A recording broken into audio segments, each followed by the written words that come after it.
जय हिंद दोस्तों, नमस्कार। बात कर लेते हैं आज के दिन भर की सारी बड़ी खबरों की, जहां सबसे पहले आपको बताएंगे अजीत डोभाल जी की कूटनीति यूं ही दोस्तों पूरी दुनिया में विख्यात नहीं है। बताएंगे रशिया में लैंड करते ही अजीत डोभाल जी ने ऐसा कौन सा जादू फेरा दोस्तों की अचानक पुतिन और तालिबान के बीच में बहुत बड़ी डील हो गई, जिससे फंस गया पाकिस्तान। बताएंगे भारत के जेम्स बॉन्ड कहे जाने वाले अजीत डोभाल के एक्शन प्लान की सबसे बड़ी खबर दोस्तों। उधर आपको बताएंगे चौंका देने वाली जानकारी, बांग्लादेशी घुसपैठियों को लेकर अब दूसरे राज्य में अलर्ट जारी कर दिया गया है दोस्तों। बांग्लादेशी घुसपैठिए बंगाल से अपने आप को बचाने के लिए दूसरे राज्यों में भागने का कर रहे हैं प्रयास। बताएंगे शुभेंदु अधिकारी के अभियान के बाद कैसे मचा हड़कंप, वही अचानक भारत के साथ आ गए 40 देश, क्वाड की भी बैंकिंग। अब क्या करेगा चीन दोस्तों, रातों रात उड़ी चीन की नींद। तो वही चौंकाने वाली खबर, आखिर भारत दौरे के ठीक बाद पाकिस्तानी विदेश मंत्री से क्यों मिल रहे हैं मार्को रूबियो, अचानक अमेरिका पहुंचे इशाक डार। दोस्तों एक से एक चौंका देने वाली खबर आपको बताने वाले हैं, बस आप वीडियो के अंत तक बने रहिएगा। और खबरों में आगे बढ़ने से पहले भारत के संप्रभुता अखंडता का पुरजोर समर्थन करते और मानते हैं कि बांग्लादेशी घुसपैठिए जो भारत में मौजूद है, इनको हर हाल में वापस भेजना चाहिए। तो वीडियो को लाइक करके चैनल को सब्सक्राइब करके बेल आइकन दबा के कमेंट में जय हिंद कह दीजिएगा। बात करते हैं पहली सबसे बड़ी खबर की, जहां अंतरराष्ट्रीय राजनीति में कभी कभी एक ही दिन की घटनाएं आने वाले कई वर्षों की रूपरेखा तैयार कर देती है। गुरुवार को कुछ ऐसा ही हुआ दोस्तों। इस्लामाबाद में बैठकर पाकिस्तान के प्रधानमंत्री शहबाज शरीफ तालिबान और भारत के खिलाफ जमकर जहर उगल रहे थे। ठीक उसी समय रशिया में भारत के राष्ट्रीय सुरक्षा सलाहकार अजीत डोभाल जी और तालिबान एक साथ पाकिस्तान की फील्डिंग सेट कर रहे थे। हालांकि दोनों के तरीके अलग अलग थे, लेकिन जो कदम उठाए वह पाकिस्तान के खिलाफ था दोस्तों। रूस में पहला इंटरनेशनल सिक्योरिटी फोरम आयोजित किया गया, जिसमें 120 से भी ज्यादा देशों के प्रतिनिधि पहुंचे थे। भारत, पाकिस्तान और अफगानिस्तान के प्रतिनिधि भी यहां मौजूद थे। भारत के अन्य से अजीत डोभाल जी ने कहा कि आतंकवाद पर दोहरा मापदंड नहीं चलेगा। वहीं दूसरी तरफ रूस और तालिबान के बीच सैन्य सहयोग समझौते पर मुहर लग रही थी। रिपोर्ट के मुताबिक इस दौरान अफगानिस्तान ने एयर डिफेंस सिस्टम भी मांगे। तीनों घटनाओं को अलग अलग देखने पर तस्वीर अधूरी लग सकती है, लेकिन इन्हें एक साथ जोड़े तो पाकिस्तान के लिए उभरती नई रणनीतिक चुनौती साफ दिखाई देती है। पाकिस्तान के परमाणु कार्यक्रम की वर्षगांठ पर दिए संदेश में शहबाज शरीफ ने आरोप लगाया कि तालिबान सरकार भारत के उद्देश्यों को आगे बढ़ाने में मदद कर रही है। यह बयान ऐसे समय में आया है जब पाकिस्तान और तालिबान के रिश्ते लगातार खराब हो रहे हैं। डूरंड लाइन पर झड़पें बढ़ी हैं और पाकिस्तान की एयरफोर्स कई बार अफगानिस्तान के अंदर हवाई और सैन्य कार्रवाई कर चुकी है। लेकिन जब शहबाज शरीफ जहर उगल रहे थे, तब रूस में कुछ और ही गेम चल रहा था दोस्तों। रूस में आयोजित इंटरनेशनल सिक्योरिटी फोरम में से अजीत डोभाल जी ने आतंकवाद पर सख्त रुख अपनाया। डोभाल ने कहा कि आतंकवाद के खिलाफ लड़ाई में दोहरा मापदंड नहीं हो सकता। जिम्मेदार देशों को तय करना होगा कि वे आतंकवाद के प्रायोजकों का समर्थन करेंगे या उनके खिलाफ निर्णायक कार्रवाई। डोभाल ने किसी देश का नाम नहीं लिया, लेकिन आतंकवाद को लेकर भारत का रुख लंबे समय से पाकिस्तान के खिलाफ रहा है। यानी जिस दिन शहबाज भारत और तालिबान पर आरोप लगा रहे थे, ठीक उसी दिन भारत रशिया के मंच से आतंकवाद पर अपनी लाइन दुनिया के सामने रख रहा था। लेकिन पाकिस्तान को इसकी आदत है, इसीलिए पाकिस्तान के लिए असली बुरी खबर अफगानिस्तान से आई दोस्तों। द इंडिपेंडेंट की रिपोर्ट के मुताबिक सबसे बड़ा घटनाक्रम रूस और तालिबान के बीच हुआ सैन्य सहयोग समझौता है। रशिया पहले ही जुलाई 2025 में तालिबान सरकार को मान्यता देने वाला दुनिया का पहला देश बन चुका है। अब उसने रक्षा सहयोग को भी आगे बढ़ा दिया है। हालांकि समझौते की पूरी जानकारी सार्वजनिक नहीं की गई है, लेकिन अफगानिस्तान की प्राथमिकताओं को देखकर कई सवाल उठ रहे हैं। तालिबान की सबसे बड़ी सैन्य चिंता पाकिस्तान की सीमा पार कार्रवाई है। पाकिस्तान ने पिछले कई महीनों में कई बार आतंकवाद विरोधी अभियान के नाम पर अफगान क्षेत्र में हवाई हमले किए हैं। अफगानिस्तान की नजर में ये उसकी संप्रभुता का उल्लंघन है। यही वजह है कि अफगानिस्तान अब रशिया से आधुनिक एयर डिफेंस क्षमता विकसित करना चाहता है, ताकि भविष्य में अगर कोई उसकी हवाई सीमा का उल्लंघन करे तो जवाब दिया जा सके। तो यह है पूरी जानकारी दोस्तों की अजीत डोभाल जी के रूस जाते ही पुतिन और तालिबान में बड़ी डील हुई, जिसके बाद पाकिस्तान के पैरों तले अब जमीन खिसक चुकी है। ऐसे में यूं ही नहीं जेम्स बॉन्ड कहा जाता है अजीत डोभाल जी को। दोस्तों अजीत डोभाल जी की कूटनीति का अगर आप भी समर्थन करते हैं तो अपनी राय दीजिएगा, और साथ ही साथ सामने लाइक का बटन है, अभी तक इस वीडियो को लाइक नहीं किया तो इस लाइक के बटन को जरूर दबा दीजिएगा। अगली खबर की बात करते हैं, जहां बांग्लादेशी घुसपैठियों को लेकर दूसरे राज्य में मचा बवाल, जारी किया अलर्ट। शुभेंदु अधिकारी के अभियान के बाद मचा हड़कंप दोस्तों।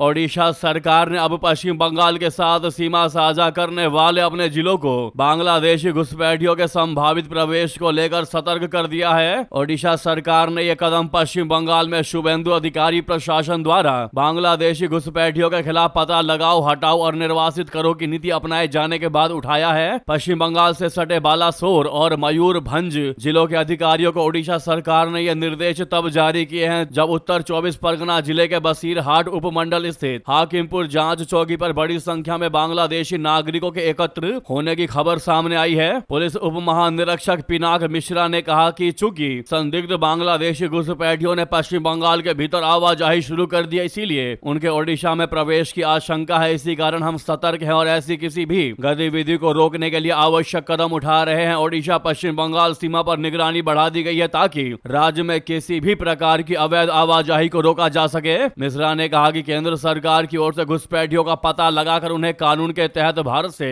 निर्वासित करने का अस्थायी निर्देश है और हम उसी के अनुरूप कार्य कर रहे हैं। यानी कि दोस्तों आप यूं समझ लीजिए, इस जानकारी के बाद ये भी समझा जा रहा है कि बंगाल से लगते राज्यों में भी ये बांग्लादेशी घुसपैठिए प्रवेश करने का प्रयास कर रहे हैं ताकि ये कहीं ना कहीं बचकर भारत में ही रह सके। लेकिन इन बांग्लादेशी घुसपैठियों को पता होना चाहिए कि अगर ये घुसपैठी भारत के किसी भी कोने में भी रहेंगे तब भी उनको वहां से पकड़कर वापस भेजा जाएगा।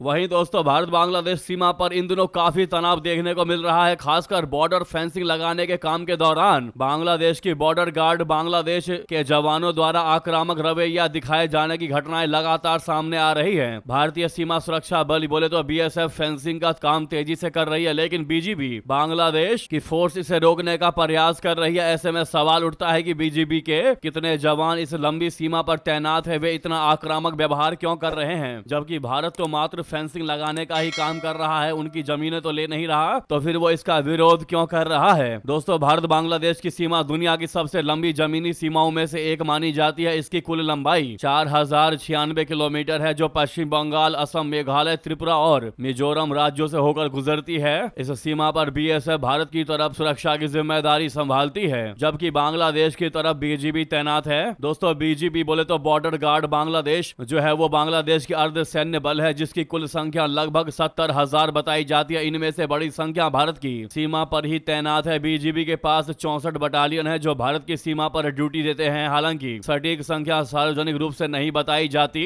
लेकिन अनुमान है कि सीमा पर बीजीबी के हजारों जवान नियमित रूप से तैनात रहते हैं। वहीं अगर बात करें भारत के बीएसएफ फोर्सेस के तैनाती की, तो भारतीय सीमा सुरक्षा बल बोले तो बीएसएफ दुनिया का सबसे बड़ा बॉर्डर गार्डिंग फोर्स है और इसकी कुल संख्या 2,70,000 के करीब है। बॉर्डर बांग्लादेश पर बीएसएफ की कई बटालियन, हर बटालियन में करीब 1000 जवान होते हैं। बीएसएफ यहां 24 घंटे पेट्रोलिंग, निगरानी और फेंसिंग सुरक्षा का काम करती है। हाल के महीनों में बीजीबी के जवानों द्वारा फेंसिंग कार्य में बाधा डालने, पत्थर फेंकने और बीएसएफ जवानों से बहस करने की कई घटनाएं सामने आई हैं। फेंसिंग पर क्यों आपत्ति जता रही है बीजीबी, आपको बता दें भारत अपनी तरफ फेंसिंग लगा रहा है, लेकिन बीजीबी इसे अंतरराष्ट्रीय सीमा के नियमों का उल्लंघन बताती है। बीजीबी का कहना है कि फेंसिंग जो है वो नो मैंस लैंड यानी 150 गज वाले क्षेत्र में की जा रही है, जबकि ऐसा नहीं है। भारत पर गलत आरोप लगाकर इसका विरोध कर रही है। दोस्तों ऐसे में बांग्लादेशी नहीं चाहते कि ये फेंसिंग लगे जिससे इनके मंसूबे पूरे हो सके। जी हाँ दोस्तों, क्या है इस मुद्दे पर आपकी राय, जरूर कमेंट करके बताइएगा। वहीं आपको बता दें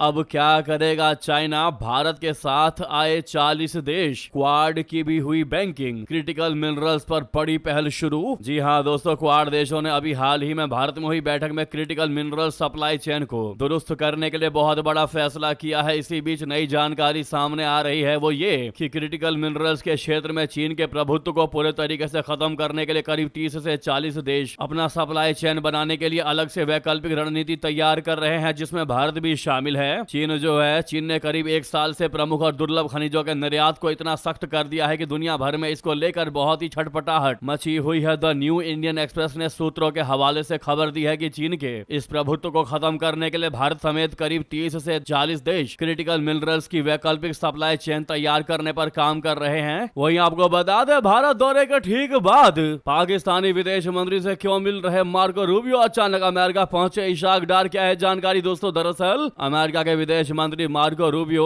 आज पाकिस्तान के विदेश मंत्री इशाक डार से मुलाकात करेंगे। अमेरिकी विदेश मंत्रालय के शेड्यूल के मुताबिक अमेरिकी विदेश मंत्री मार्को रूबियो आज बाद में वॉशिंगटन डीसी में पाकिस्तान के उप प्रधानमंत्री और विदेश मंत्री मोहम्मद इशाक डार से मिलेंगे। ये बातचीत स्थानीय समय के मुताबिक 10 बजे सुबह तय है। दोस्तों, ये बैठक ऐसे समय हो रही है जब पाकिस्तान पश्चिम एशिया को लेकर अपनी कूटनीतिक सक्रियता बढ़ा रहा है, जिसमें वॉशिंगटन और तेहरान के बीच संपर्क करवाना है। इशाक डार अचानक 3 दिन की यात्रा पर अमेरिका पहुंचे हैं। मार्को रूबियो से मुलाकात के दौरान दोनों पक्षों के बीच पाकिस्तान अमेरिका द्विपक्षीय संबंधों, क्षेत्रीय मामलों और आपसी हित के मुद्दों पर चर्चा होने की उम्मीद है। ये दौरा ऐसे समय में हो रहा है जब पाकिस्तान और अमेरिका के बीच महत्वपूर्ण कूटनीतिक और रणनीतिक मुद्दों पर उच्च स्तरीय संपर्क जारी है। पाकिस्तान के अधिकारियों ने बताया कि इस बैठक का मुख्य जोर दोनों देशों के बीच सहयोग को मजबूत करने और क्षेत्रीय स्थिति में आ रहे बदलावों पर विचारों का आदान प्रदान करने पर होगा। वॉशिंगटन में अपने आधिकारिक कार्यक्रम पूरे करने के बाद इशाक डार के उसी दिन बाद में इस्लामाबाद के लिए रवाना होने की उम्मीद है। इससे पहले इशाक डार ने न्यूयॉर्क शहर में चीनी विदेश मंत्री वांग यी के साथ एक बैठक की थी, जिसमें दोनों नेताओं ने क्षेत्रीय शांति, बहुपक्षीय सहयोग और नियमों पर आधारित अंतर्राष्ट्रीय व्यवस्था को बढ़ावा देने पर चर्चा की थी। दोस्तों, चौंकने वाली और इंटरेस्टिंग बात तो यही है कि इशाक डार अमेरिकी विदेश मंत्री से उस वक्त मुलाकात कर रहे हैं जब मार्को रूबियो करीब 4 दिनों का दौरा खत्म करके भारत से गए हैं। इस दौरान उन्होंने कोलकाता, आगरा और जयपुर का दौरा किया था। उन्होंने नई दिल्ली में क्वाड देशों, बोले तो भारत, अमेरिका, जापान, ऑस्ट्रेलिया के विदेश मंत्रियों की बैठक में हिस्सा लिया था। उन्होंने नई दिल्ली दौरे के दौरान भारत और अमेरिका के संबंध को रीसेट करने का प्रयास किया, जिसे डोनाल्ड ट्रंप ने अपने पहले कार्यकाल में काफी खराब कर दिया है। तो वहीं आपको बता दें, इजराइल को मान्यता देने पर अड़े ट्रंप तो घबराए शहबाज और मुनीर अब दौड़े दौड़े जा रहे हैं सऊदी अरबिया। मोहम्मद बिन सलमान भी फंस गए। जी हां दोस्तों, क्या है जानकारी बता दे। आज वर्ल्ड ऑर्डर में ऐसी जानकारी सामने आ रही है। दोस्तों, ऐसा लग रहा है कि पूरे तरीके से दुनिया का जो ऑर्डर है देशों का, वो पूर्णतः बदल चुका है। दोस्तों, जिगजैग मोशन में अब ऑर्डर काम कर रहा है। अमेरिका के राष्ट्रपति डोनाल्ड ट्रंप ने इजराइल को मान्यता देने के लिए मुस्लिम देशों पर दबाव को बढ़ा दिया है। ट्रंप ने पाकिस्तान, सऊदी अरब और अन्य खाड़ी के देशों से कहा है कि वे अब्राहम अकॉर्ड पर हस्ताक्षर करें ताकि ईरान के साथ डील का रास्ता साफ हो सके। यहां तक तो आप सभी को पता ही होगा दोस्तों, हम लगातार इन खबरों को आपके सामने पेश करते रहते हैं, कवर करते रहते हैं। लेकिन इंटरेस्टिंग बात या असली पिक्चर अब शुरू होता है।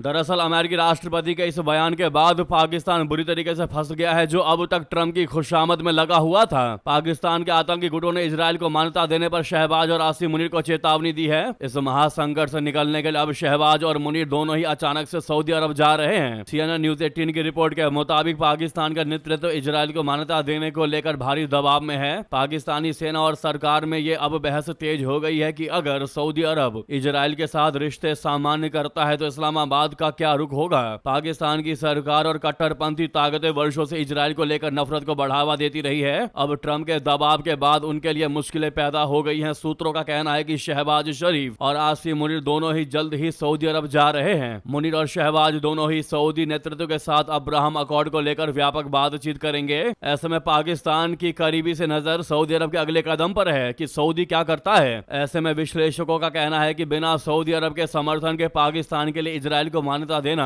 बहुत ही कठिन हो जाएगा। एक सुरक्षा सूत्र ने कहा कि सऊदी अरब पहले इजराइल को मान्यता देगा, उसके बाद ही पाकिस्तान मान्यता देगा, वरना पाकिस्तान के साथ मोई मोई हो जाएगा। पाकिस्तान चाहता है कि इजराइल को मान्यता देने से पहले इसके शुरुआती राजनयिक और कूटनीतिक दुष्परिणामों से निपट लिया जाए, तभी वो इसके लिए हस्ताक्षर करेगा। जी हाँ दोस्तों, लेकिन वहीं दूसरी तरफ अपने ही घर में घिर चुके हैं शहबाज और मुनीर। पाकिस्तानी कट्टरपंथी मौलानाओं ने सरकार और सेना पर दबाव को और बढ़ा दिया है। उन्होंने धमकी दी है कि अगर इजराइल को मान्यता दी गई तो पाकिस्तान में जोरदार विरोध प्रदर्शन होंगे। इससे पहले पाकिस्तान के ट्रंप के बोर्ड ऑफ पीस में शामिल होने को लेकर भी विवाद हुआ था। अब पाकिस्तान चाहता है कि इजराइल को मान्यता देने के बाद होने वाले पूरे विवाद को सऊदी अरब पर डाल दिया जाए और सऊदी सबसे पहले यह फैसला ले, उसके बाद ही हम फैसला लेंगे या इस पर विचार करेंगे। पता लगा हमने इस पर फैसला ले लिया और सऊदी ने मना कर दिया तो फिर ना सऊदी हमारा साथ देगा ना पाकिस्तानी हमारा साथ देंगे। ये मानना है शहबाज शरीफ और मुनीर का। ऐसे में इस पर कोई भी रिस्क नहीं लेना चाहता पाकिस्तान। जी हाँ दोस्तों, और ये हालत है शहबाज और मुनीर की। इस पर क्या है आपकी राय, अवश्य कमेंट करके बताइएगा।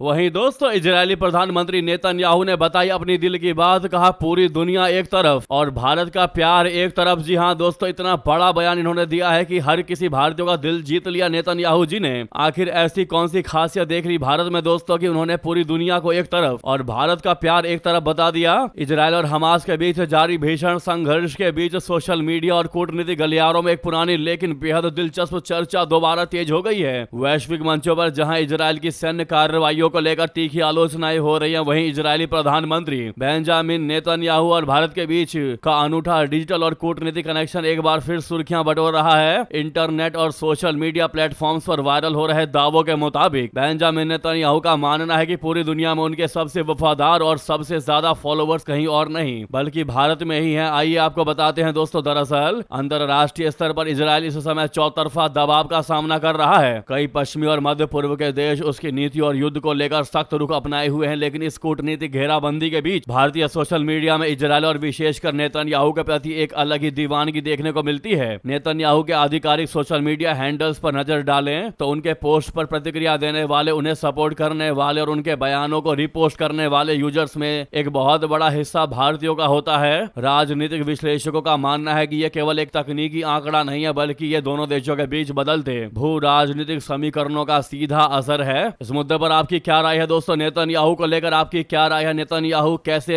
नेचर के व्यक्ति आपको लगते हैं दोस्तों? बताना बिल्कुल मत भूलिएगा। देखते हैं भारतीयों की राय क्या है नेतन्याहू को लेकर। लगे हाथों वीडियो को लाइक करके इस चैनल को सब्सक्राइब करके बेल आइकन दबा के कमेंट में जय हिंद अवश्य कह दीजिएगा। मिलते हैं आपसे अगली बड़ी खबर में दोस्तों। रिक्वेस्ट है जहां पर भी आपका ग्रुप हो व्हाट्सएप फेसबुक एक्स पर इस वीडियो को शेयर करना मत भूलिएगा। जय हिंद, जय भारत।